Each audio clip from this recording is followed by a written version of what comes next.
The Arc of Middlesex is an organization that was developed to provide supports and services for people with developmental disabilities and their families.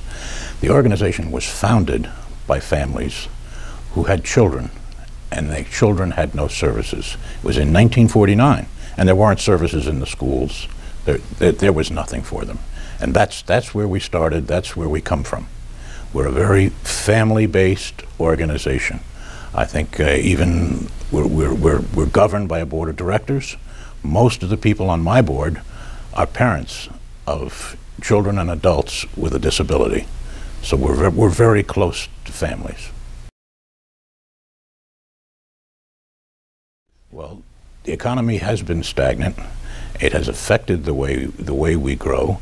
We're mostly funded through a state contract. The state contract has not increased. It hasn't increased in a number of years, and in years when it did increase, it would increase like 1%. So it's a challenge to go on because you're always behind. So the ARC execs decided to take a look at what it's been like for the last 18 or 20 years, and we took the increases that we've received, cost of living increases, and compared them to the Consumer Price Index. When you got to the bottom line, 18, 19 years ago, if you had $1 million, you had $1 million in purchasing power.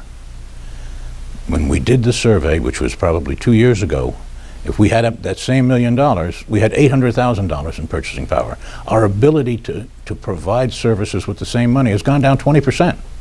That affects everything that you do.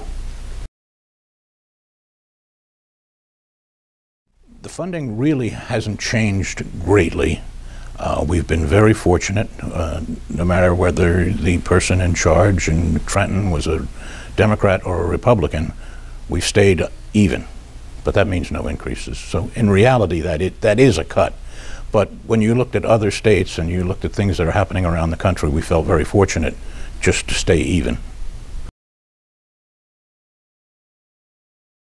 They open up an opportunity for us. We were always in a position to mail things out to people, to send people things through the mail. We're not in that position anymore. There just isn't the money to do that.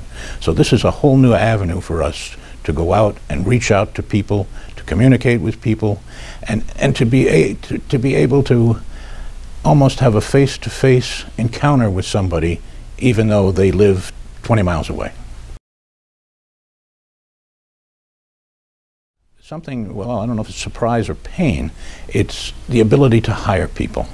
When we're in an economy with over 9% unemployment, you would think that there are a lot of people out there who just would flock to your door for a job, and this hasn't happened. Our jobs are very difficult. I mean, they're hard jobs, and we have, what, 16 group homes, 6-day programs. It's hard to staff them. You know, a group home is a 24/7 operation, and it's very difficult to staff. And people don't flock in. It doesn't look like an attractive profession. And that's one of the things we're trying to do. We're trying to make direct care of people with disabilities a real profession, something that people would be proud to do, and not just a job, more a calling. Greater recognition, increased budgets, increased money, money falling from the sky. That would be very nice. If you could arrange that, I'd be very happy. But the hope is that we don't move backwards. Things are changing. In our state, they're changing. In all states, they're changing. Governments are cutting back. They're changing their structure for letting out contracts. In this state, they're moving to a whole fee-for-service system, and it's something that we really don't know how it's going to all turn out. So there's some fear for people. You know, when you have big changes, it makes you worry. I think you will see in the next few years the presence of the ARC will increase amongst the population in general. Our presence in the legislature, our presence in Washington has been excellent for the last 20 years. It has not been that excellent just in the community at large, and I think you're going to see that change. I think people are going to recognize that the ARC is an important part of the community.